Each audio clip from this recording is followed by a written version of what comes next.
Hey, Will, what are you doing? I'm grabbing a glass of wine, man. Brother, you know we have a podcast to do. I know, I'm trying to keep from spilling this wine. Hey friends, this is Will. Hey everyone, this is Michael. And welcome to We Know Texas Vino. Cheers.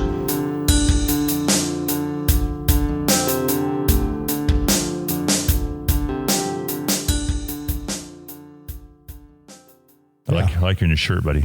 Oh, thank you. All right, good. Well, hey, folks, welcome back to We Know Texas Vino. My name is Michael. And this is Will. And we are excited to be here with episode 13 in Stonewall, Texas. This is my first time really in Stonewall. Really? Yes. Stonewall? I've heard of it. I mean, it was. I'll have to ask this young lady, but maybe it was named after the great General Stonewall. I do not know, but we'll find out. It is, actually.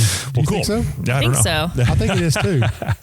Well, anyway, we're excited to be here and to share some amazing quality time with our listeners. We're having a great time. We looked this morning, Will, didn't we? We're having some major impact on this social media world. Yeah, we do. And you know what? I think we have a special guest today, don't we? Well, in addition to this great winery and a daughter and a dad who might contribute here in a minute, but also we have our wife here. Our wife. No, not my Let's wife. clarify that. We have my wife here. Yeah, your wife, not my wife. No, not Have in Utah. you been drinking already? Yes, yeah. And so she'll definitely contribute a little bit today as well. But you were going to say something about her contributions now to our social networking? Yeah, so I want to give a big shout out to Erica now that she's going to help us out with our social media stuff to post the pictures, because Michael and I can't take pictures while we're talking on the mic. We can't, but also Michael is really bad at that. And so you're pretty good at it, Will, but I am not very good at it. I always seem that you always take pictures of feet. Yeah. Well, take feet, all right. The third of my pictures is of a wall because I forgot to turn it off or something like that. But, well, we're thrilled to be here in Stonewall, Texas. We're actually at a great little winery called Rustic Spur Vineyards. And we're here with an amazing young lady who we really like already. Yeah. How do we take her home with us? We'll talk to her dad, Jim. But this is Sherah. Is that Sherah? Yep, that's Sherah, correct. and that's a cool, unique name. So, Sherah, you have some wines in front of us today, and I know you're going to showcase. Why don't you tell us real quick what we're looking at right now? So we are looking at our 2018 Uncle Aubrey is the name of the wine. It is 100% Simeon grown here at the estate in Stonewall. That's very cool. We have the Mourvedre Rosé that doesn't have a fanciful name. It's just a Mourvedre Rosé that is a tribute to one of our vineyard dogs. And that is grown in Coleman County at Running Quail Vineyards. Okay. For our reds, we have our Papa Moyer, which is 100% Chazal, also grown on the estate. And then our kind of our fan favorite is the Gramps, which is 100% Tannat grown from the estate. And lastly, we have our white dessert wine, which is El Gato Importante. That's pretty cool. Really? And that El Gato is, that bottle is actually kind of nice. What does El Gato mean? It's cat. The cat. El Gato Grande. But big cat. I like the bottle on it. So you dip it in wax. Then. I do. Mm-hmm. That's very cool. And then the top of it, Sporty. you can't see it from over there. I have a little paw print that I stamp in the top of it. That's pretty cool. I had a lot of fun with that one, designing I'm holding the that label. bottle right now, and it's very, very cool. So no animals were harmed in making those wax. No animals were harmed in making the El Gato. In fact, I think we can all agree that one of the themes we have already here is that you love animals. We've seen dogs, and we understand cats, and you have your father, another pet, I'm sure. And Jim's over there laughing at me, I'm sure. But yeah, we're excited to be here. Well, thanks for Don't forget the chickens. Yeah. And the chickens, that's right. The chickens followed Jim when he came to introduce himself to me. Well, good. Well, we're excited to be here. So, Will, real quick, how can our listeners locate us? How can they find us? Well, they can find us on Facebook at We Know Texas Vino, and coming soon is texasvino.com. And then if you listen to us on podcasting, you'll find us on Apple iTunes, Spotify, and Pandora, Amazon, anywhere you listen to your podcast. And you've done a good job with that. And so we've even heard from other listeners, they found it on unique sites, and we didn't even know that was happening, right? Didn't even know that was happening. Yeah, and then I know we talked about this, and I don't mean to be redundant with our listeners, but it seems like we're really reaching out to a huge cast of people. In fact, just this morning we pointed out on Facebook that we've reached out to, just in the last week, almost 2,000 listeners or 2,000 people. So that's kind of cool. And so we're going to showcase a great young lady and her family winery here today. So welcome, Sherah. Yes. Thank you. Thank you guys for coming out today. It's like Sherah. Share a glass. I have a little anxiety because I want to make sure I pronounce it. Share a glass. So you know what? You should mark that on your website. Share a glass, put your picture on there, and have a glass. Yes. There you go. I will. I'm in the process of trying to get our website built finally, so I might add that on there. You know, doing web design, because I used to do web design, it's not an easy thing. You know, there's a lot of companies out there that make it easy, but sometimes you can't you want to do that little thing that they can't do for you. So yeah, it's not an easy task. So you're saying if I need help, I can just give you a call. Right. There you go. We're open-minded about that, right, Will? Yeah. I'm a jack of all trades, master of none. Yes. Well, Stonewall. So we're here in Stonewall. This is episode 13. We're going to have a great time here for the next few minutes, and we're going to just interview this young lady and ask her tough questions and have a great time. But I'm looking at your bottles already. You guys have wonderful labels. Who designed your labels? So the labels that feature the Spurs, those are all 100% estate grown. That's kind of a tribute to our family heritage. And those were, I have to give credit to my parents on that one. So I inherited my great-grandfather's saddle and 3 pairs of spurs, all belonging to my great-great-uncle Aubrey, my great-grandfather, and my grandfather. And so that's where the inspiration came from. So each bottle has a picture of that individual spurs on the saddle. The saddle's a background. It's very zoomed in, so you can't really see the saddle. And so it's just a tribute to the family members. So each of these spurs is a different spur that you inherited from like a family legacy, and those are uniquely different spurs. I'm seeing that now. Yes. And so that is where we kind of tie in our family heritage, our family story. Also, I've been riding horses since I was 5. My 2 horses are out front. So, kind of the Western agriculture industry has been very important to our family and our story. So that's where the inspiration came from. It was my parents who said, "Hey, let's put the spurs on the saddle and it be a picture." And I was like, "I don't know. I can't see it." And thankfully, that was before I was too, stubborn. I was like, "Okay, we'll do it." Now, are you more stubborn? Oh, I've always been stubborn. Oh, you've always been stubborn. Okay. Well, I'm here to clarify those things. And so I heard a little thing there. So I'll talk to Jim after the episode and see what the real truth is. So, I really love the label. Yes. Now that you tell the story about the label, it makes it even more meaningful because, a lot of people, when they go out and buy wines, they look at the label and like, oh, that label's cool. It must be a good wine. That's not always the case.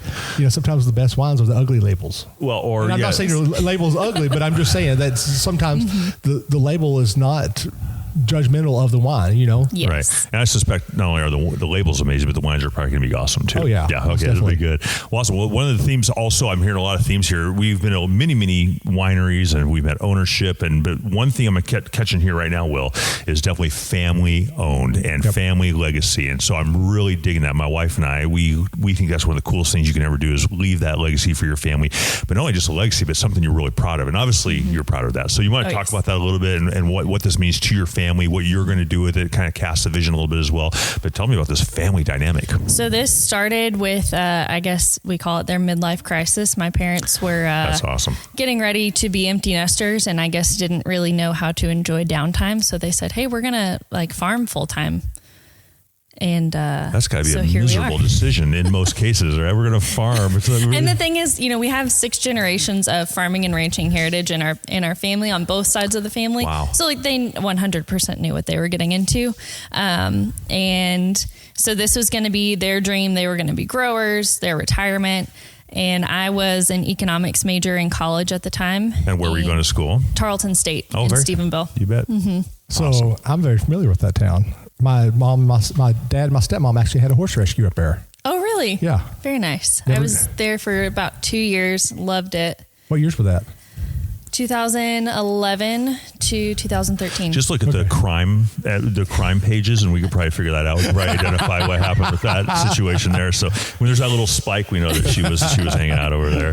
Well, that's pretty cool. And then I just want to touch on the animal thing here too. I keep hearing different animals, and we are lovers of animals. In fact, if our daughter were here, we have a 22-year-old daughter. She absolutely loves. In fact, her dream is, I don't know if you know this, Will, our daughter Taryn. She's amazing, but her dream is to own a farm and to have the ranch and to have the horses and the chickens and the llamas and the goats and all that sort of stuff. So tell us about your amazing kingdom of animals that you have here. So, love for animals started, I think, the day they brought me home from the hospital. Put me on a horse when I was 5, and I told them, well, that's where the stubbornness came from, because you put a 5-year-old on a horse and told her to be in charge. So, here I am. And so currently on the farm, we have my 2 horses, one of which is, I brought her home when I was 15. She's now 19 and a half, almost 20 years old. She will retire here, live out her days here. The other one is a Mustang that I adopted a few years ago. He actually spent part of his life in Wyoming. So anytime we've had a freeze or a cold snap, he is no problem. the happiest horse you've ever seen. Of course. He loves it. My other one is miserable. He loves it. All right. Currently we have 2 resident Vineyard dogs. Tannen, who was a rescue out of San Antonio, he is 7.5. And then we have my border collie, Annie, who turned 14 in September. And she gets mad if we don't take her out to the Vineyard. We now have to drive her out to the Vineyard. Drive her out. If you don't drive her out, she will make her way out there, but then she can't make her way back. So you have to inevitably carry her. So it's just best to drive her. Does she get lost out there or what? Not so much. She just gets tired. Can't make her way back. Right, 14 years old. Do the dog years. Okay. Times 7. Yeah. Well, Yes. So I've got a little Great Pyrenees that if I say do, and that's all I have to say, she will break her neck and run through everybody to get to the back door to go into the outside of the garage. Okay.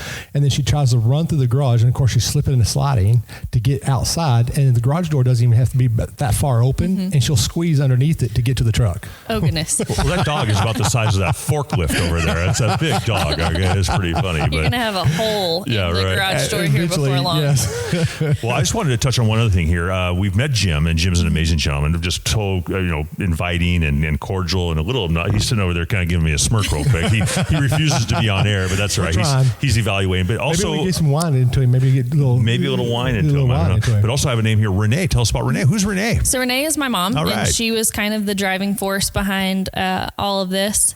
And that's where Rustic Spur kind of started. And there's more to that story. I don't know if we have time for that today, but she loves being in the Vineyard. She, for the longest time, would tell people the Vineyard was her other child.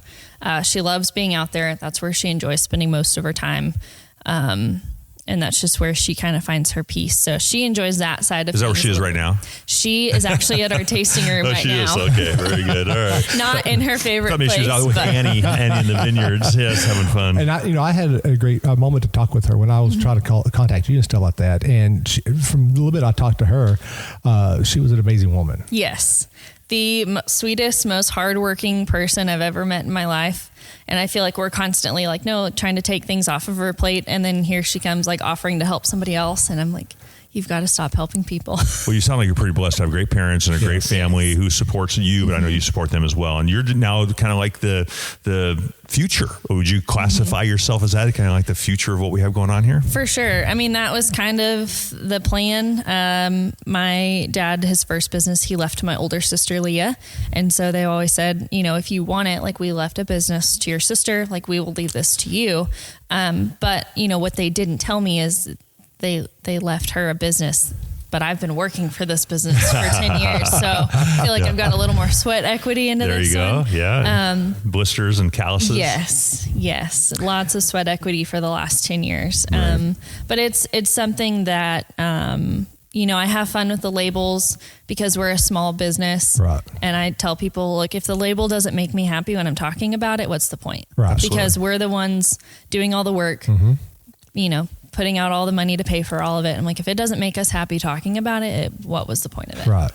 And it goes back to, what we've heard across the board, the passion, right? There's a passion to this industry, and we've met the most incredible people. And again, you guys are right there as well. You're just amazing human beings. But if you don't have the passion and you don't have the joy, then it's not going to be, it won't show through your bottles, your labels, your wine. Well, and excuse about what I'm about to say is I've noticed one thing common about everybody in the wine industry. They don't do nothing half-assed. Okay. Nothing is ever half-assed. No, it's full. You won't make throttle. it if you do. Yeah, I mean, and it's more than full-assed. Full. I don't even know what that means. Erica, can you help us out? What does that mean? You come from speech and language pathology. I think we might be bordering on getting in trouble. Maybe we should leave that one alone. We should have Erica with a beep button. One of those beeps, beep. The beeps, beep. Since I'll figure out the soundboard, I can actually do that. You can edit that. You can figure it out. Some little fun sound. But that is one thing we noticed that nobody. I mean, you can. You just don't wear one hat. No. You've got a hat rack because you don't know what hat you're fixing to wear in the next 5 minutes. Right. And so, 1 minute you may, in fact, actually when I called her, she was actually doing plumbing. Oh, interesting. Yeah. Yes. I actually was listening to her saw on PVC pipe, and I was like, are you pruning trees? She goes, no, I'm actually doing plumbing. I love people who can talk on their phone while cutting PVC pipe. I mean, that's so awesome, right? To be fair, I had my headphones in, and perfect. I thought, like, everyone always tells me, no, I can't hear the wind, like when you have the headphones in. And so I was like, oh, like he probably can't hear this. So I was just like, I'm going to keep going. That's awesome. And I didn't realize you Did you ask, like, what are you doing? I literally asked her, are you pruning right now? She goes, no, I'm cutting PVC pipe. And I go, oh, do I need to let you go? And well, I think that's pretty cool. You know, we even taught our own children to be, you know, self-sufficient, self-reliant. So obviously this young lady is very self-reliant, which is pretty cool. You can do it all, right? Try. You know, I can do enough to get myself into trouble. I can't do enough to get myself out of trouble. So I try to like borderline of get things done without having to make a phone call. Or is that where the parents come in? In fact, you know, like if you mess up the plumbing, you call in, hey, Dad, I need. Well, that was for work. So that would have been a call to my boss. Because I work full-time outside of Rustic Spur and Vineyard. You're a busy lady, for sure. So my full-time job is I'm the Vineyard and Winery project manager for Kerrville Hills Winery, which is a wine incubator.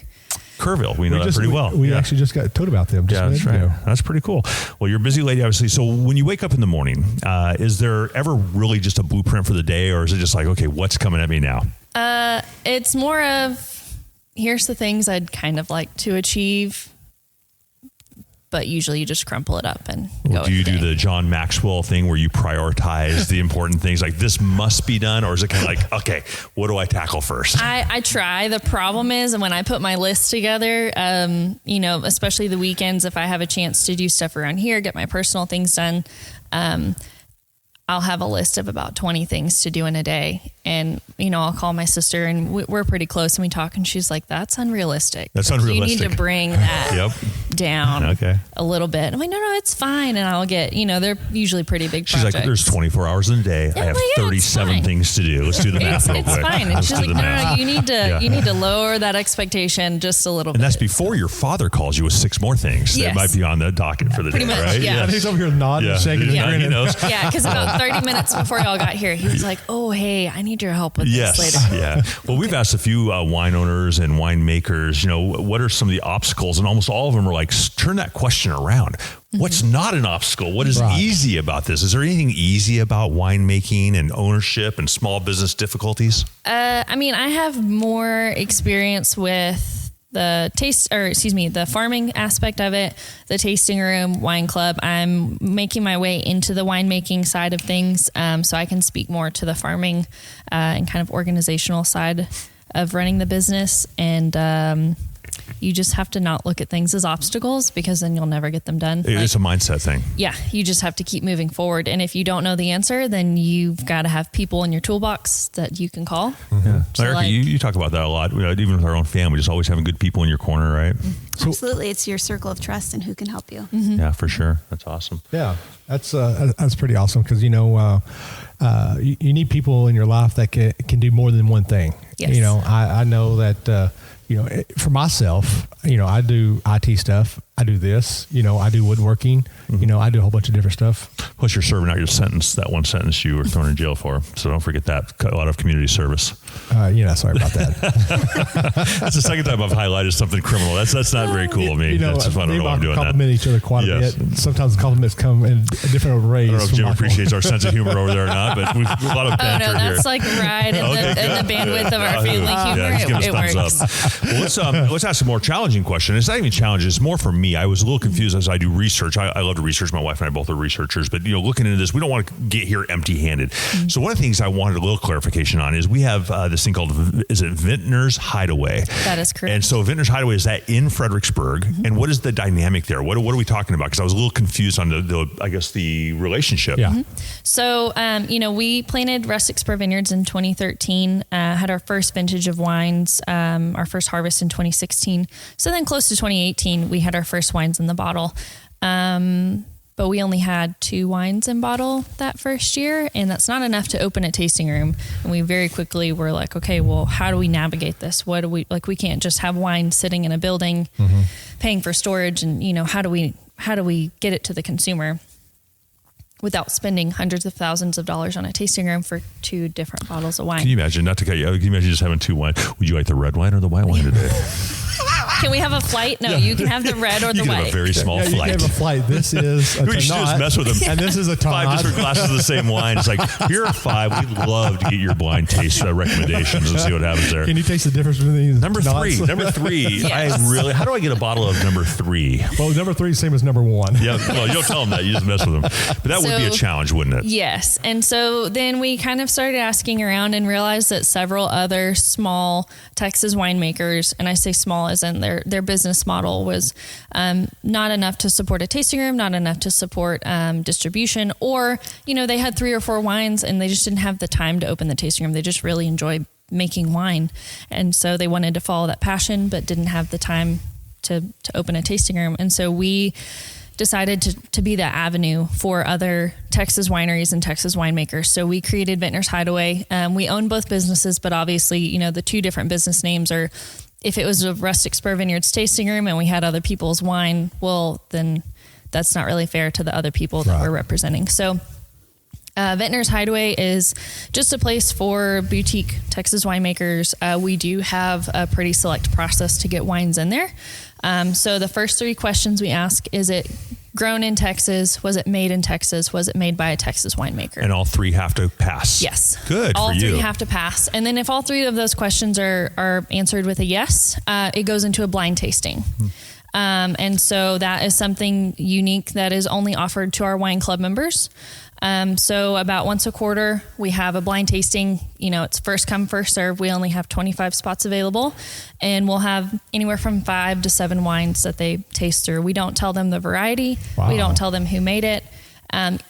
Even at the end, we might tell them if it was a blend or what was in it, but we never tell them who the producer was until it's put on the menu. Because if they don't like it, I don't want them to leave our establishment talking badly about another Texas winemaker, because it can always be a bad bottle. Right. It can be bad in transit. It can be a number of things that it's still a good wine, but it just didn't show well that day. Absolutely. I don't want them to leave our establishment with any negative thoughts. We've had that instance before where we got a bottle that's just like, wrong bottle, huh? Yeah. So, but that's interesting. That's twice we've talked about blind tastings. Yeah, already today, right? Yeah, it's a really cool concept, and it's something that, Eric and I, as a family, we have a big extended family as well. It'd be really fun just at a family basis, right, Erica? That'd be kind of fun to do with our family. Thanksgiving. Who needs to argue? Just do a wine. We'll just do wine tasting. We have no family dynamics. It's a lot of fun. Turkey and wine. What's up? I think it's a super cool, requirement or prerequisite even to get your wine into the boutique, vintners. Vintners. Don't tell me. I got it right here. Vintner's Hideaway. Pretty cool. And so at least you have some parameters there, which I think is important. And people are not just going to show up with a couple bottles of wine expecting just to go in there. You put them through some sort of process. Well, and two, it kind of removes the emotion from the decision. Because in the beginning, we did have several people, they wanted to come sit down and, hey, let's have lunch, or let's, taste these wines together. And for us as a family, we were just like, well, how do we address this where it's completely fair? Yep. I'm big on, hey, it's black and white. Let's take the emotion out of it to make the decision. And blind tasting really just seemed like the only way to get that done. Yeah, just real quick. And, you may know this answer, Will, but when you do blind tastings, can I ask a very naive question? And that is, how do you mark the glasses? How do you know what people are drinking? Do you actually mark glasses, or how do you do that? So what we do is we have a burlap sack over each of the wines. There's only one person. Usually it's my mom, Renee. She's in charge of pouring the wine. No one else pours for the guest, and it has a number tag on it. So she'll go, we have a sheet that they fill out and they score the wine. They put notes down about the wine. So she knows which wine they have next. And that's how we go from there. Okay, that's pretty clever. We should, just like we talked about TexasWines.com, them doing their blind tasting. We should come up and do that one day and do like a live episode. Yeah, we'd love to participate with you guys doing that. That'd be a lot of fun. So as long as Jim is there, I'm there. Jim has to be there for me to be there. First come, first serve. You got to get up. So who's going to pop the tent in front of the door? Well, yeah. I'm not going to do that. No, well, we have this beautiful facility in right here. Why can't we just set something up right over here? Well, we're not the owners here. You snore, so maybe you can be outside with the dogs and the horses I will and the tell chickens. you, if you sleep in here, it stays really cold, but it's very dark, and you might stub your toe on the way. I do like it when it's cold. It's very cold in here. I have the unit turned off so it won't be loud while we're sitting. Oh, I got you. But it's very pleasant. I actually like it. I prefer it cold. So do you do over at Vintners, do you do some outside of the tastings, the blind tasting, any other events? Do you do some like music? Do you have some of the other things happening there that are a lot of fun that you want to showcase? So we do a monthly potluck. Just something, it's mainly for our locals, a lot of our wine club members. And then once a year, we do a harvest celebration dinner. We actually do it out here at Rustic Spur. That's kind of our big event. And then we do have a wine club that's 2 shipments a year. We haven't traditionally done wine club pickup parties. We did one in March because a lot of our members were requesting it. We did have live music then and they loved it. So that's probably something we will continue. Yeah. Awesome. It was a success. You enjoyed that yourself. Yeah. Yes. Yeah. It was a good day. I'm going to pick on your dad. I just feel like picking on Jim real quick, but I can see him boogieing. Well, I can see him out there dancing the night away. It was a split wine club pickup party and surprise birthday party for him. Uh-oh. And so we told him, we said, don't come in until noon. Like we've got everything set up, and we try to, because it's a small family business, we try to stagger when everyone comes in just so we're not all worn out. Absolutely. And so we told him come in at noon, and lo and behold, he shows up an hour and a half early while we're like setting up balloons and getting the cake ready. And I think he's gonna come over and say something. I thought he was fixing to come say. He's getting a better view. He's moving in position. It's like a good linebacker in football. He's just getting in a better position so he can. So that was a day where he got to actually, he didn't really do any tastings. He got to, drink wine, spend time with the wine club members, and enjoyed the music. And so it was a fun pickup party. But yeah, I think he did dance outside a little bit. And I think that's awesome that he got to spend time with the members, the customers, because they're the ones who actually keep y'all going. Yes, they are. We have our groups that. Every Thursday we have a Thursday or 2 different Thursday groups that come in now. And it's like, we look forward to them. And whenever they're traveling or out of town, a lot of them travel together. And so it's like family. Well, where are they at? Yeah, right. It's Thursday. They're not here. We're our friends. And so our wine club is, compared to other clubs in the areas, ours is pretty small, which Renee and I kind of co-manage that together outside of everything else. So for us, it's a manageable size. Right. But because it is so small, it is like an extended family. When we have our harvest celebration dinner out here every October, it's like, we have the people who've been coming from the first year we did it. They come help us harvest, and it's become like a big extended. I think that'd be a great experience. Yeah, that'd be really cool. I can put you on an email list. There you go. Put you on an email list. We've got a few acres. I don't mind working hard. It's a lot of fun. Yeah, and I know that some of the wineries up in North Texas, they do a harvest also, like Lost Oak does one, and Edge of the Lake does one, where they'll go out there and they'll let you harvest, and they'll give you some wine out of there, and they'll bring you some food, give you a t-shirt. And in fact, actually Lost Oak, we talked about it with Roxanne, that they actually do a crushing. People can go out there and crush with their feet. Yeah. Oh yeah, no, we don't. But now they don't turn that into wine, but they let people to come out there and crush it because it's old world. That's what they used to do, before they actually had the crushers. Right. But there's rumor out there, and Erica can back me up on this, that I should never be a foot model. So if they saw my feet, they would never invite me to come join. I'm an old athlete, so That is 100% confirmed. Thank you, Erica. All countries around the world. Why 100% all confirmed? 7 continents. One of our family traditions is we always uplift each other. So maybe like 90% correct. I don't know why you have to be so spot on, baby. I think you threw it out there for me just to make sure people understood. Yes, indeed. So, but it's really awesome that y'all do that. Again, one of the biggest things that we have noticed in every vineyard and winery that we've talked to is family. And passion, right? I keep bringing that up. I hate to be redundant, but it's so important. But it's not redundant when it's the honest truth, it's and you're not only just passionate for your wines and your grapes, but you're passionate for your customers.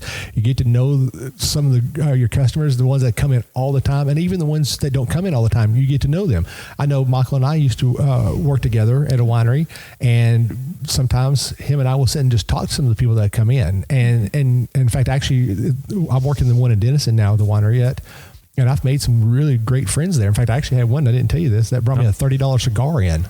Oh, wow. A $30 cigar? A $30 cigar. And I'm sitting there trying to debate whether I want to smoke it or not, because when you make that kind of friendship, people come in and they do things for you, and then they ask you, hey, do you need help with something? And you're sitting there like, Wow. Did you think it was a BFF bracelet or something where you have to just hold on to it for the rest of your life? Or? He did bring that to me also. Too funny. Well, you guys have a gorgeous property here. Now, I'm just going to disclose to you right now, and my wife pretty much knows this about me, but I love Texas. I love the hills of Texas. So I came out here, the first thing I did instinctively was take a picture of your beautiful area out here. So what is the history of the property? I'm sure your folks are involved in that, and maybe even grand folks. It sounds like you have 6 generations, but how long have you been on this property, and how did you obtain it? I mean, it's just so fantastic. So we have been here 10 years. So my parents are both from the Lubbock area, and then my sister and I grew up east of Austin in Bastrop. So again, when I'm the youngest, when I was graduating high school and they were trying to figure out how to handle an empty nest, they spent, actually while I was still in high school, they spent about 2 years looking for property all over the hill country, specifically for a vineyard. They were looking for, a specific type of soil and just parameters that for the farming aspect were pretty important. And then they landed on this property. It's about 16 acres in total. It was previously a peach orchard and a squash farm. Oh. And so we do still have one original peach tree left on the property. It's about 30 years old. I'm hoping this isn't the last year that it produces fruit. It did have some blooms on it earlier in the spring. So hopefully we'll get some more peaches off of it. But yeah, it was an existing peach orchard that belonged to the Prain family that they've been here, 3 generations, 4, maybe more than that. I've heard that name before. They've been here for a long time. And then we're kind of nestled in the hills with all of the other kind of larger peach farmers, the Vogels, the Dickers, the Golds. And so I love that view of, if you leave this building and look to the north, it's just peach orchards. Wow. And I really enjoy that view. As much as I love my job and being in the vineyard, I love looking out and seeing all the peach orchards. Absolutely. I remember growing up as a kid coming to Fruit Expert all the time and going out to the orchards and picking peaches with my mom and my dad. Oh, cool memory. And man, we would get big old peaches. Yeah. And I'm not a big peach person. Bite right off. It's a texture thing, but make it into a cobbler or a pie. There's nothing that make me sad about that. And get some homemade vanilla ice cream with that also. Well, Will, what's my favorite? What's your favorite one? My favorite fruit. Peaches, baby. I said peach cobbler. Peach cobbler. I mean, there's fruit in it. I love it. Oh, Erica, you're awesome. But I mean, that's my favorite fruit. It's pretty awesome that this used to be a peach orchard. Yeah. I'm just kind of be funny if it's one of the places that we used to pick peaches off of when I was a kid. So it'd be pretty awesome. How long did it take you to convert it from a peach orchard to a vineyard? Well, because they didn't follow my original, very emotionally driven plan to keep. There was the main orchard was like on the south part of the field where the south part of the vineyard is, and I was desperate to keep it. I just loved it. I loved being out there. I really enjoyed it, and. My grandfather, who's a cotton farmer for 55 years, he's retired now, but he came to help them. And I think he was like, no, those trees don't need to be there. And he knocked them over when I was in town one weekend, which is what they wanted anyways. They just didn't know how to tell me that.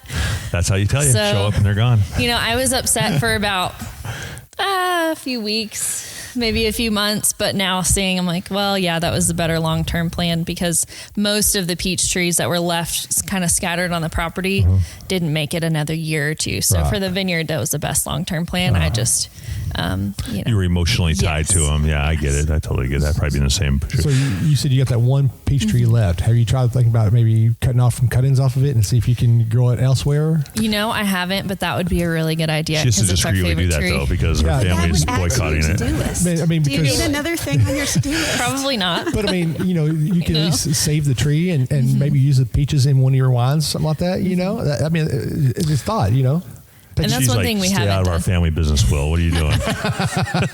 Well, we haven't experimented with any peach wine or anything like that, just because I think we love peach cobbler so much that it either goes in the freezer or it goes into cobbler and it doesn't make it off the property. So the next time you make cobbler, make sure you call me. I'll be here. With spoon in hand. It's my favorite fruit, right, Erica? Peach cobbler. Well, I have a date for you. 4/22/23. What's happening on that date? So we are celebrating our 10-year anniversary of Rustic Spur Vineyard. Congratulations. We are very excited, and I guess last fall, I decided, well, we need to have a big celebration and you know, we need to have everyone out here and release some new wines. And what I failed to realize is that that means I would do a lot of planning. So about, you know, a week ago, I kind of was like, oh, okay, well, this is going to be great. It's great. It's going to be fun. So we are going to have new releases of three estate wines. So we have our 2020 Simeon that's going to be released, our 2019 Papa Moyer, and our 2019 Gramps that have not been tasted anywhere else before this. Those sound my mouth's watering just thinking about that. Yeah, I mean, that's interesting that no one else has tasted it. Well, it's because they are being secretive. Right, and that's been the hardest thing. Because they're like, no, like we need to put it at the Hideaway. I'm like, no, don't touch it yet. Don't touch it yet. It needs to wait for the release. Absolutely. And then also I wanted, you know, there's a lot of different people in the wine industry, not just in the wine industry, but people that we work closely with, you know, other small producers, small bakeries, things like that we work with at different events. And I was like, well, you know, I would like to be able to showcase other people that we've met along the way. And so I have about 7 or 8 vendors who, you know, some of them are artists. Some of them make, we have a goat milk soap maker that the soap is phenomenal.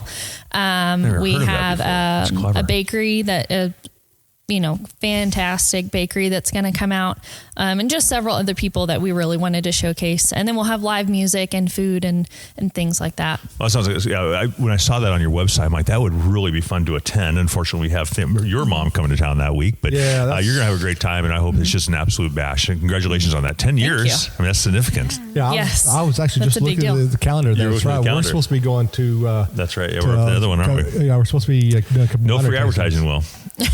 Just joking. All right. So yes, that's awesome. Well, cool. Well, I had one more follow-up question here real quick. And that is, you have a sister. She's your older sister. Just the 2 girls? Yes. Okay. And so you said she has a company. She has a business she inherited. What does she do? And does she, second part of the question, part B, does she help out at all around here? Or does she have a passion for it? So she is a financial advisor for Edward Jones. If the role was reversed, I would not be good at her job. So there's a reason why we each took the career paths that we did. And she's had that office 10 to 12 years now. 10 years now. She's had her 10th anniversary. You can speak over there. We can hear you. Yeah, see over there, Jim. We hear you giggling at us. And yeah, she's fantastic at her job. She comes to help her husband and her 2 boys. Her boys are 3 and 5. They come help us mainly at harvest because that's the fun time. We have harvest knives where you can't stick your finger in and get cut. So the boys have been helping us harvest since the oldest was. I need one of those. So when they harvest, how much grapes go into their mouth compared to the bucket? It's best just to not pay attention to that. Growing up, it's 1 for me, 1 for the bowl. 1 for me with blueberries and strawberries and raspberries. 1 for the bowl, 1 for me. 1 for the 2 for the bowl, 1, 2 for me. Oh, 2. So you just keep adding. When you get up to 100 for the bowl, 100 for me, we're in big trouble. That's awesome. They did come out and help me prune a little bit for one day this year. Which I was a little surprised. And, my sister Leah, she said, oh, this is very methodical. This is peaceful. And I kind of looked at her and she turned around because we were in the far end of the vineyard. So it was like, you could only see 1 row. And she turned around and she said, okay, well, this is only peaceful for 1 day. I don't think I can do any more of this. It came to, her she very quickly realized if I commit too much to this, she's going to ask me to come back. That's hilarious. That's awesome. I want to commend you on this because we live in a society now and today that most of our youth want instant gratification. And for you to teach those kids how to do this, which is not an instant gratification thing, I commend you for that because that is a what's the word I'm looking for? It's a dying. Well, it's a characteristic that's very rare in young people anymore, especially kids. They don't know how to work hard, right? So here we are judging all the kids in the world. Well, it depends on who teaches them. Well, see, if you build a foundation like this young lady's doing with her nephews, I'm sure the grandparents as well, you're going to have kids who know how to work hard. When it's time to work hard, get it done. And when it's time to play, go play. But you have to understand those parameters and boundaries. Commercial break for if you need help with your kids to get disciplined, send them to Sherah. We'll set up a summer camp. We can figure it out. A summer camp. If you have some troubled youth, bring them out to Rustic Spur. over and we'll have better yet. Are you a horrible parent and you want real parenting for your children? Send them down here. Come see them. Yes, Rustic Spur, parenting and vineyards. So sounds good to me. That's a new business that's not venture. bad. There you go. You're welcome. Now she's like, Michael, stay out of our family business. That's another full-time job. Yeah, awesome. So are you looking to come here full time, or is that still a ways off? And what's your vision for the next 10 years? It's probably still a ways off. I just started my job at Kerrville Hills about a year and a half ago. And so there's a lot of work to be done over there with our clients and client vineyards. And then I think too, for Rustic Spur, there needs to be a little bit of expansion before it can fully support Jim and Renee and myself. And we're like almost there, but we're not quite there yet. So, I think, down the road, it's kind of one of those things we just kind of take it quarter by quarter and year by year and just kind of assess things and move forward from there. Perfect. But surely the vision is for you to be here full time. I mean, you've had dreams and goals, and as you expand, that would be pretty awesome, I would imagine. Yes and no. I mean, being self-employed is own animal. It's an adventure. It's an adventure. Yes. And I've seen that just through my parents and then some of the other people that I know in this industry that are self-employed. I mean, the grass is always greener, right? Like you get to be your own boss. It's great. But then it's like, oh, when things are going bad, like you're the person they call to handle that. That grass is not green, then it becomes bad. Yeah. So, I mean, it's a double-edged sword. It just kind of depends. Well, then let's, we ask all winemakers and all ownership, cast the vision, when we come back here many times, but when we come back here in 10 years, what should we expect? Hopefully more vineyard. Okay. Hopefully this will be filled with winemaking equipment. We'll see. Okay. Right now it's we provide storage for other wineries because is this other wine? Okay. I mean, all this over here is for Rustic Spur. Okay. Everything else is storage for other wineries. Okay. We have the building. And so it's another service that we can provide where we don't have to work full time to provide that service. So. Yeah, that's cool. And we've noticed that, the collaboration with wineries, not only and where we come from up in North Dallas, North Texas, but down here as well, there's a lot of collaboration and teamwork. Yeah, we see that. And that's probably, and I'll say this again and again and again. That is probably the one thing I love about the wine industry is because everybody helps everybody out. It's not like, you're growing grapes or you're making wine. Nope, I don't want to talk to you because you're my competitor. No, they want to help you out. Yeah. And I'm going to say this because I always say this, and now they're calling him my boyfriend, but Grayson up in North Texas. Uh-huh. Everybody goes to Grayson and Howard up there because they like have the greenest of the green thumbs. Green thumbs. It's so green that it actually has its own root system on it. Well, people speak so highly of them, right? Yeah. But they're such generous people. They're willing to give out information and supply information and help out. And it sounds like you guys are in the same boat here. But to have the facility, we're in this great facility right now. This is fantastic to be able to provide awesome. That. I mean, that's a blessing for other wineries out there. Well, and at the end of the day, the wine industry it's an agriculture industry. It's farming. True. Like my job is, people say, well, what's your job? I said, well, I'm a farmer. And they're like, no. Like, really, what's your job? I'm like, it's farming. And farming is hard enough with Mother Nature and you're dealing with live plants. And it's hard enough that if you have that closed off relationship with everyone else in the industry, you're just not going to make it because there are times where, you do need help because it's farming. It's farming. So then you're not really Texan because most people who are Texan are very helpful. So, in one interesting question here, and I've not asked this, but since you've got your own vineyard out here, how bad are the hogs out here? Ooh. Well, we have it high fenced, so we haven't had an issue with hogs. I haven't seen any holes in the fence. Other properties that I've managed in the past, we have had a hog problem where, I tried trapping them and couldn't trap them, and so then, well, the issue just continues. So they're here for sure. Oh yeah, they're here. Okay. And that's why it's best to have the vineyard itself or the whole property fenced. Right. And, you have to check those fence lines and make sure that there's no holes in it or anything like that because it is an issue. You could take a horse fence charger and just charge the whole fence. Yeah, but then I would forget and I would be the one who grabbed it. I've done that before. And trust me, that's not fun at all. And I was 6 when I did that. Ouch. And you still remember it for sure. Well, that's why I lost all my hair. Well, we're going to another vineyard today, and I'm not going to say which one it is because we'll talk about that later during another podcast. But one of the things I read on their website, and I think maybe you'll agree with this, and that is that they were so appreciative for the farmers in this community. Mm-hmm. And it was almost like an exaggeration of appreciation on their website for that. Do you feel the same? You're in that community. Mm-hmm. And how important is that? And if we lose that mantra, if we lose that enthusiasm for farming, I mean, is that going to affect the wine industry? For sure. Okay. I mean, it all starts in the field. And, I think most people know that, but they don't realize that. And there's a difference in knowing something, realizing something. And, throughout my career, I've always really wanted to stay in the vineyard. When I was in college working on my bachelor's and my master's degree, everyone said, oh, okay, like how many years are you going to be in the vineyard before you, graduate to the winery? And I was and even since I've been, managing vineyards full time, I've gotten that question, and it kind of takes me back of, well, like it all starts in the vineyard. Like I want to be at the starting process, because if I get to the point where I can produce fruit that the winemaker doesn't have to do a lot of work to in the winery, like I've done my job successily. Absolutely. If I can make the winemaker's job easier, I've done my job successfully. Cool. Awesome. So. Great attitude towards it, I think, for sure. Yeah. And so, we know the importance of, I think people are lazy thinkers, and they buy this bottle of wine. They take this bottle, which I'm holding. This is one of your wines real quick. And they don't even give perspective to where it really truly could. They know someone made the wine, but I think people are really lazy thinkers overall. And that's why this podcast is important. We want to teach. That's what this podcast is all about. When I presented it to him, that was what, let me back this up a little bit.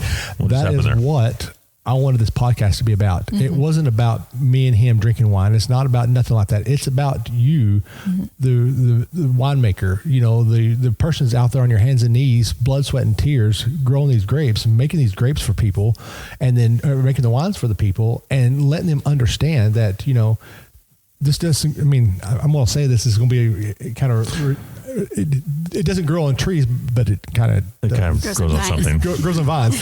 So, but that's what this whole podcast is about, is letting people understand that, you put a lot of blood, sweat, and tears into this for them to enjoy.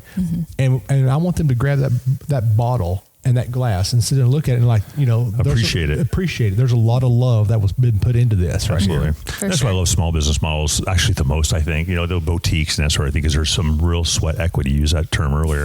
It is big time, right? They are really fingers bleeding and sleepless nights and early mornings and hogs. Yes. And that list that you list and the list. So do you have that list on a whiteboard? It depends on the day. She's pretty sharp, probably on her phone. It depends on the day. Usually, like I brought my notebook in earlier. I tell people, if you don't see me write it down, it's gone. Right. If it's not written down, I won't remember it. Touché. If I write it in my phone, I'm going to forget which app I wrote it in. So I ditched that, and I just have a notebook I carry with me everywhere. There, I see it. Yeah. And that's usually for work. Any meeting we have, I've got my notebook, and then I'll go type the notes later or type out my list later. But it always has to be. Well, I have one important question left, and I know we're going to talk about how we can reach out to this amazing vineyard and winery. But do you have any other questions for this young lady or her father who's sitting nearby? If he would come over here and get on the mic, I would ask him a question, but I don't think he will. No wonder Jim has sign language. I tell you what, I'll give you a bottle of wine if you come over here. Well, do you have any questions? No. I have one big question, then we're going to finish up with how folks can reach out to this great family. But so I have a 25-year-old son, and are you looking? No. He's 6'4", great kid, makes lots of money, wants to learn how to work hard, and he's a beautiful woman in his life.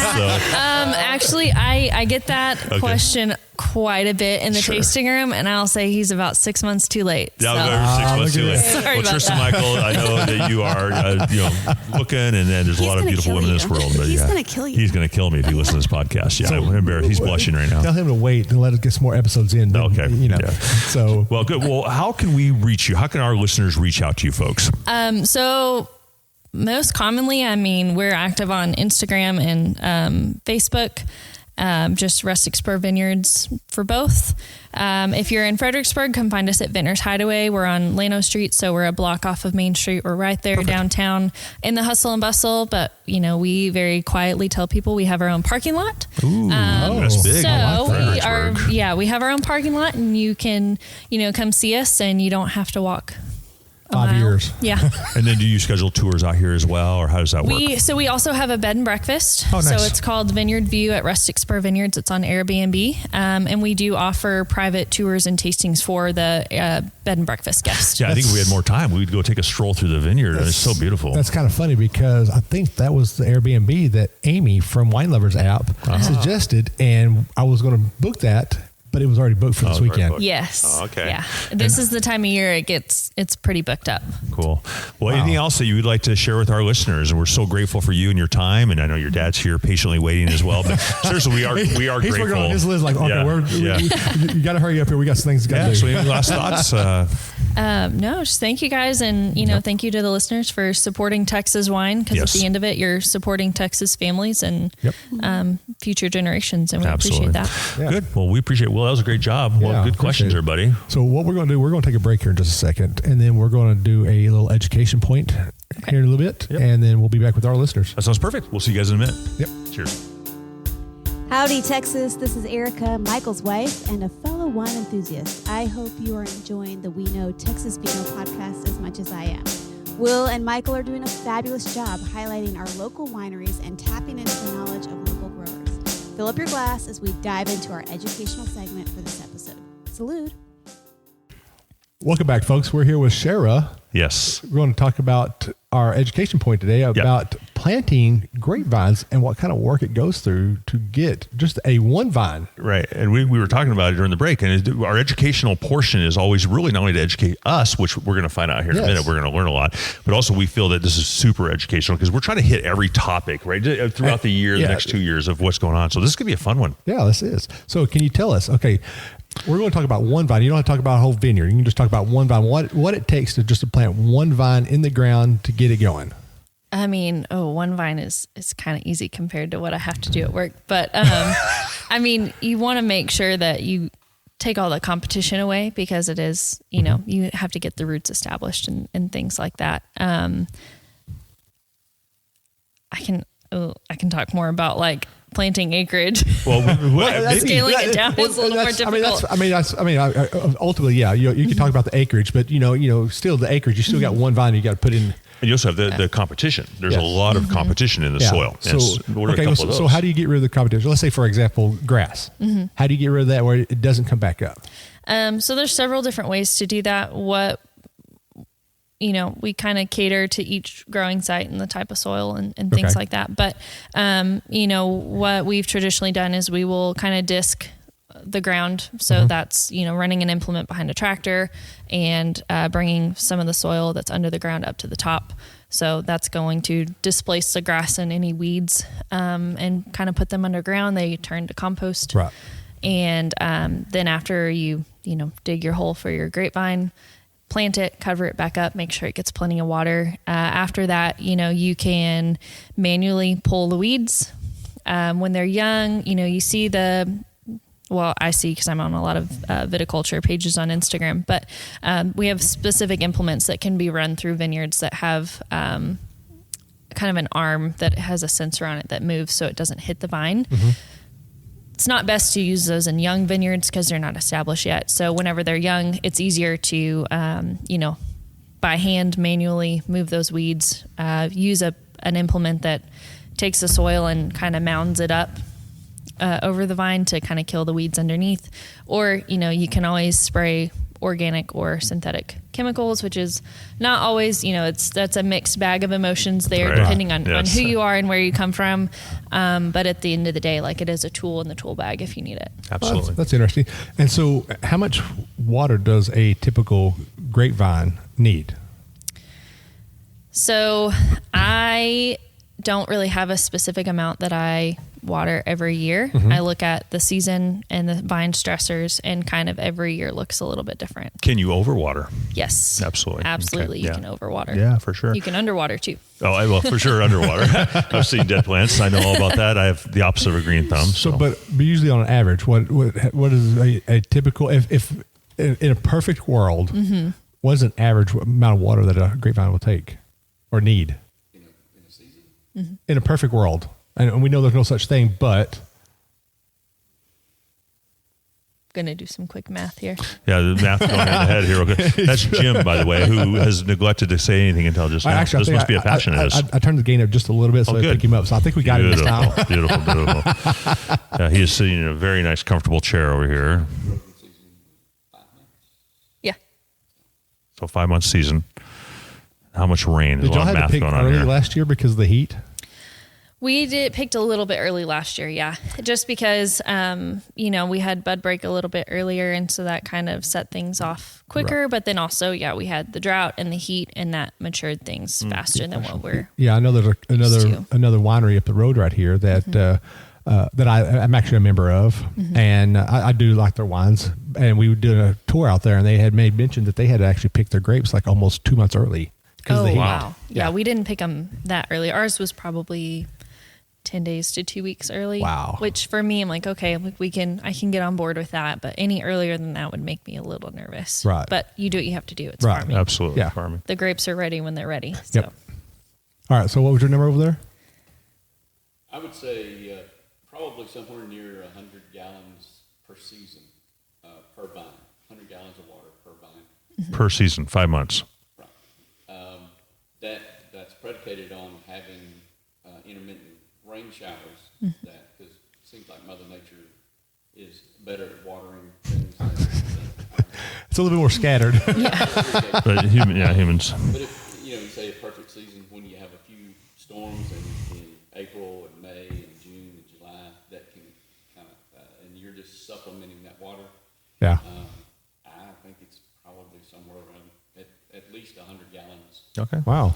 And you'll probably get some people who kind of kick back on that number. Everyone does things differently. Right. We do practice deficit irrigation out here, which is where, depending on the time of the season and the developmental stage of the vines, we will, we don't starve them for water, but we don't just give them every drop that the textbook says we need to give them. Right. We really pay attention to the vine, our type of soil, and things like that. And so that's why I kind of looked at him like, oh no, how do I answer this? Because our watering strategy and practice is a little bit different, just based on, our convictions and how we feel our land needs to be farmed. So,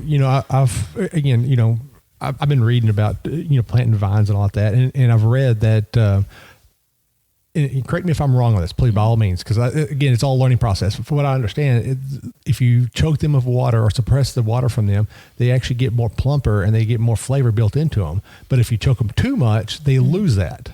Am I correct? So there's a happy medium. It's that happy medium, perfect balance type of thing, and that comes into the timing and the developmental stage is really where that's going to have an effect. I think really the stage where that's most important is after veraison, when you're just trying to ripen the fruit the last little bit. You're really checking chemistries. And the thing about that is when you water, some people will push the water to them and some people will cut it back completely. And again, it's that kind of that happy medium, because when you're watering from an irrigation line, it's got to go from the line into the soil and up into the roots and then to the rest of the vine. So it's not all going to go to the grapes. Now, if you have a rainstorm at that time of year, that's where your grapes are going to plump up. It's going to dilute the sugar. It's not going to have as much flavor profile and things like that because the rain is going directly to the berry. Whereas if you're irrigating, it has several other avenues it has to reach first. Okay, so we're going to talk different stages now. So when you plant a vine for the first time, do you want to overwater when you plant the vine at first to force that establishment of roots? That's what we tend to do, especially because it gets, when we're planting, it's May or, this last year for work, we planted one vineyard actually in mid-June just because of timing and how things worked out, which I was very nervous. We'd never done that before. And, in my book, we watered more than I've ever watered an establishing vineyard before, but it paid off. The vines are doing really well and they're thriving. And, they're doing great. But yeah, when they're first in the ground, we tend to pour more water to them, just because, also your watering time, you got to think of your soil profile. So if you're only watering for an hour, so it's about a gallon of water, the roots are only going to stay where that water is in the soil. We want our roots to go down deeper into the soil profile. So the longer you water, the more water goes into the profile, the farther down the roots will go. So, all right. So then I'm going to say something and you're going to laugh at me. I've done a lot of gardening before, and I've used a lot of sweat hose to make the ground soak it in an even form. So that way you're not just putting because you throw water out there, it soaks at the top and then it just pulls up and then it doesn't go where you need to. So when y'all do y'all's irrigation, do y'all do it like in a sweat hose style, or do y'all have a big sprinkler system that just hoses everything down? Kind of in the middle of those two. So we have drip tape, which is just like a plastic hose. And then there's two different ways to do it. We out here, we have emitters that we plug in. So every emitter, if you walk out to the vineyard in a little bit, you'll see the individual emitters that are plugged in. We hand plugged every single one of those. And there's about one emitter per vine. Wow. And so you can buy emitters at different gallonage per hour. And so we just buy the size that we're looking for, whether it's what suits our well, how we want to kind of math things out. Ours are pretty much all a gallon. And so it drips. That's it's one drip at a time. At its very best, right? I mean, the little things you have to do to be successful. That's interesting. Awesome. Yeah. That's good to know. Yeah. Well, I only have one question out of that. That's so educational. What's that question? Do you need a 25-year-old young man here to come help check your chemistry? The chemistry of your vines? Are you trying to push somebody off? No, I'm joking. Should mention chemistry earlier. It just came to my mind. But that's awesome. Well, that is so educational. I've learned a ton there. I just sit here going, I have so much to learn in this world. And that, again, that's what this whole thing's about. Absolutely. Is learning. And I love to learn. And being in this industry and talking to the people, sometimes I feel I'm just going to say it, dumb. I feel not dumb. Because you're a very intelligent man. It's naivety. It's just we're naive. We don't understand. I'm not dumb when it comes to IT stuff. No. But when it comes to growing stuff, I mean, I can do a garden. You tell me grow some tomatoes or some jalapenos or something like that. Okay. I got you covered. Jalapeno wine. All right. Now, I need you to walk away from that one. I've heard that's out there, so you probably heard that's out there too. I need you to walk away from that one. But I mean, but growing grapes and growing wine grapes is actually more of a science than growing a tomato. Because any Joe Blow can go out there and grow a tomato. Right. But it takes passion and love and science to grow grapevines. That's awesome. Well, that's the farmer in you, right, young lady? Yes. And if it makes you feel any better, I mean, we've been doing this for 10 years. I have a bachelor's and master's degree in plant and soil science. And I'm still learning stuff every day. That's awesome. So there's an infinite amount of information to learn. Awesome. Yeah. Well, Sherah, what else do you want to share with our listeners here today? And we've just enjoyed you so much, and it's a really fun interview. If you're looking for a vineyard job, give me a call. Oh, there you go. Well, I mean, if you were closer, I would come out here and work. Yeah, for sure. I would too. That'd be a lot of fun. I mean, a 4-hour drive to come out here just for a little bit, that might be a little much. Yeah, that's quite a drive. Well, pat yourself on the back. You're an excellent interviewer. We're the interviewers, interviewee, and we wish you the very, very best of luck. You and your family are going to thrive, and I just know when we come to visit you here soon, it'll be even bigger and better. And congratulations on your 10-year anniversary. I think that is a real cool thing to highlight. And outside of that, Will, it's been a lot of fun, right? Yeah, it's been amazing. That's awesome. Well, great questions there. Great educational portion. And so, Will, where can listeners find us? You can find us on... Oh my goodness. You can find them on, Instagram and Facebook, and you can find them on podcasts, wherever they're put out, like Apple. What's our name? We Know Texas Vino. You just put me on the spot. I hope you edit that out. Oh, it's not getting edited at all. Oh my goodness. I was just posting a bunch of pictures talking about how passionate Sherah was for the farming practices that they have so they can produce great fruit for the winery. That's right. It threw me off. So yes, you can find them at We Know Texas Vino. Awesome. So thank you, Erica. So we're out there as well, and we want to showcase, of course, the Rustic Spur Winery. We're looking at great bottles right now. It's just been a lot of fun. So takeaway, Will, what's your takeaway from the day? My takeaway is that, you may get your reward from being hardworking, but you got to continue that hardworking to get that reward still. Yeah, too many people think they'll get it too quickly, right? That immediate gratification. And that's my takeaway is the farming community is important. They're so vital. Of course, I grew up kind of the amateur historian, and I understand the value of that in our country, and this is no exception. It's such an important thing for you and your family. Thank you for doing what you do, and you're great inspiration for the entire farming community in this region and all the regions of Texas, right? Yeah. Cool. Well, here's my quote of the week. You guys ready for this? Quote of the week. And I always make Will laugh with a quote of the week. And here we go. And this is pretty good. This is from Stephen Fry. Wine can be a better teacher than ink, and banter is often better than a book. Yahoo. So that is it right there. So, Will, what a great pleasure. This is episode, what we had, episode 13 already. And it was a great treat being out here. So thanks for what you do with all your technology and your great insights. So this is Will. This is Michael. And this is We Know Texas Vino. Cheers. Salute.